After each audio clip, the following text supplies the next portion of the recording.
নমস্কার বন্ধুরা, কেমন আছেন সবাই? গল্প যেখানে সত্যি চ্যানেলের আরও একটি নতুন গল্পে আবারও আপনাদের সকলকে স্বাগত জানাই। ইতিমধ্যেই বহু মানুষ আমাদের সাথে যুক্ত হয়েছেন, আমরা তাদেরকে স্বাগত জানাই আমাদের চ্যানেলে। আরও যে সমস্ত মানুষ যুক্ত হচ্ছেন তাদের উদ্দেশ্যে জানাচ্ছি, যদি আমাদের চ্যানেলে নতুন হন তাহলে অবশ্যই আমাদের চ্যানেলটিকে সাবস্ক্রাইব করে পাশে থাকবেন, বেল আইকনটিকে অবশ্যই প্রেস করে নেবেন পরবর্তী গল্প যাতে খুব সহজে আপনাদের কাছে পৌঁছে যায় তার জন্য।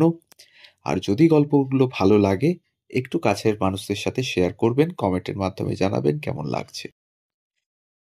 আমাদের গল্প পোস্ট করার সময় প্রতিদিন ঠিক সকাল 9টা থেকে 9:30 বিভিন্ন তথ্যমূলক গল্প নিয়ে বা পৌরাণিক মতবাদ নিয়ে আমাদের গল্পগুলো তৈরি।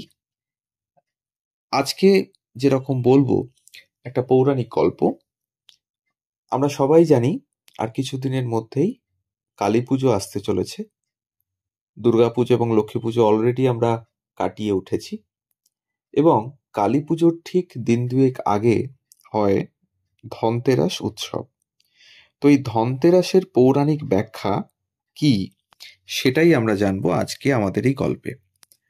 বিভিন্ন মতামত অনুসারে ধনতেরাসের ব্যাখ্যা পুরাণ মতে দেওয়া আছে, আরও থাকছে নানান তথ্য, পৌরাণিক তথ্য আজকের এই গল্পে।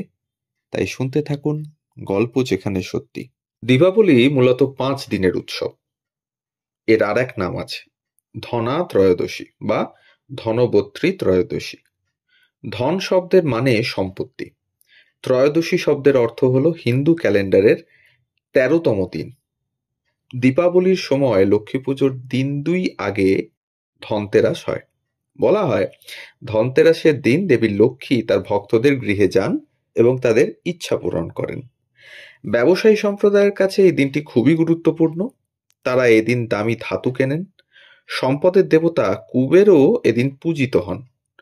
মূল্যবান ধাতু, সোনা, বাসনপত্র এবং নতুন পোশাক কেনারও প্রথা প্রচলিত রয়েছে। এই দিন অনেকেই দেবী ধনলক্ষ্মীর আরাধনা করেন।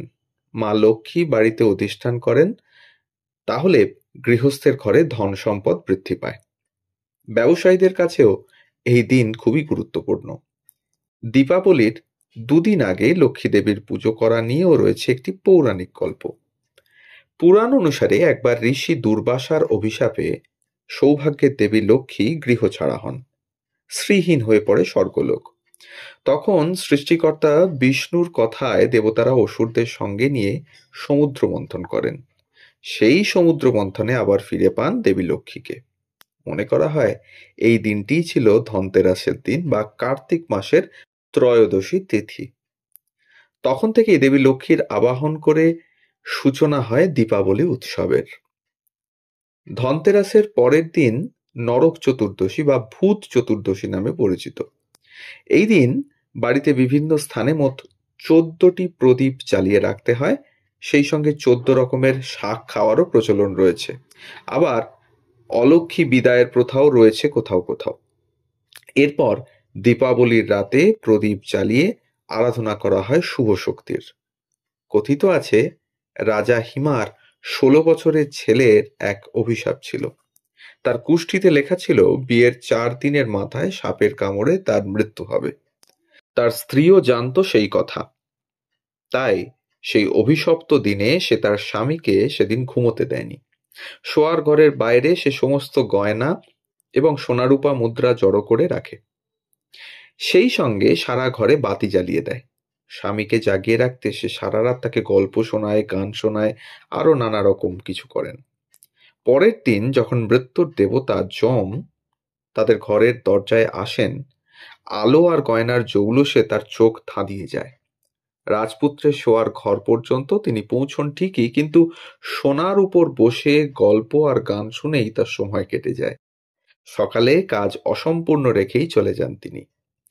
রাজপুত্রের প্রাণ বেঁচে যায়। পরদিন সেই আনন্দে ধনতেরাস পালন শুরু হয়। আবার অন্য মতে সমুদ্র মন্থনে অমৃত উঠেছিল, আমরা সবাই জানি। তেমনই উঠেছিল বিষ।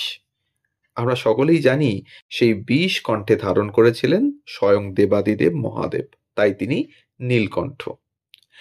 কিন্তু এছাড়াও সমুদ্র মন্থনে উঠে এসেছিল আরও অনেক কিছু, যার সঙ্গে রয়েছে এই ধনতেরাস নামকরণের যোগাযোগ। অমৃত প্রাপ্তির উদ্দেশ্যে ক্ষীর সাগর মন্থন করেছিলেন দেবতা এবং অসুরগণ। এক্ষেত্রে মন্দার পর্বত মন্থন দণ্ড হিসেবে এবং শিবের স্কন্ধ সঙ্গী নাগরাজ বাসুকী মন্থন রজ্জু হিসেবে ব্যবহৃত হয়েছিল, এবং বিষ্ণুর কূর্ম অবতার তার দেহের উপরে মন্দার পর্বতকে ধারণ করেছিলেন।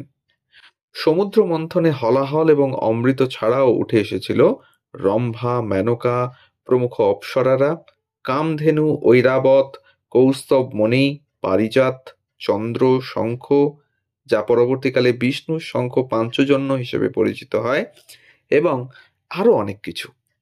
এরপর সমুদ্র মন্থনে উঠে আসে অমৃত। এই অমৃত পাত্র হাতে নিয়ে উঠে আসেন সমুদ্র থেকে তিনি আর কেউ নন, স্বয়ং ধন্বন্তরী। দেবতা এবং অসুরদের বহু চেষ্টার পর ধন্বন্তরী নিজের হাতে অমৃত কলস নিয়ে উঠে আসেন সমুদ্র থেকে, এবং এই ধন্বন্তরীর নাম থেকেই এই দিনের নাম হয় ধনতেরাস। ধন্বন্তরী হলেন দেবতাদের চিকিৎসক তথা দেব বৈদ্য। তিনি অমৃতভাণ্ড নিয়ে উঠে আসেন সমুদ্র থেকে। তাই ধনতেরাস ধন কামনার দিন নয়, ধনতেরাস মূলত স্বাস্থ্য কামনার দিন। অক্ষয় স্বাস্থ্য এবং দীর্ঘ আয়ু কামনাই মূলত ধনতেরাসের মাহাত্ম্য। তো এই দুটি মত অনুসারে একদিকে যেরকম লক্ষ্মী দেবীর আরাধনা এবং অন্যদিকে সুস্বাস্থ্যের কামনা, এই দুভাবেই ধনতেরাস দিনটি খুবই গুরুত্বপূর্ণ। তাই আগামী ধনতেরাসে 2025 সালের ধনতেরাসে সবাই এই দুটি কামনাই করুন, যাতে সবার সুস্বাস্থ্য বজায় থাকে বা অধিকারী হন, এবং গৃহে সুখ স্বাচ্ছন্দ্য বজায় থাকে ধনলক্ষ্মীর আশীর্বাদে। তা পৌরাণিক এই দুটি মতবাদ রয়েছে ধনতেরাস উৎসবকে ঘিরে। সবাই ভালো থাকুন, সুস্থ থাকুন, আর শুনতে থাকুন গল্প, যেখানে সত্যি। আমাদের গল্প প্রতিদিন পোস্ট করার সময় ঠিক সকাল 9টা থেকে 9:30। আমাদের ডেসক্রিপশন বক্সে থাকছে আগেকার গল্পের কিছু লিঙ্ক। যদি ভালো লাগে তাহলে একটু শুনবেন আর শেয়ার করে দেবেন কাছের মানুষদের সাথে। কমেন্টের মাধ্যমে অবশ্যই জানাবেন কেমন লাগলো। সবাই ভালো থাকবেন, সুস্থ থাকবেন। ধন্যবাদ।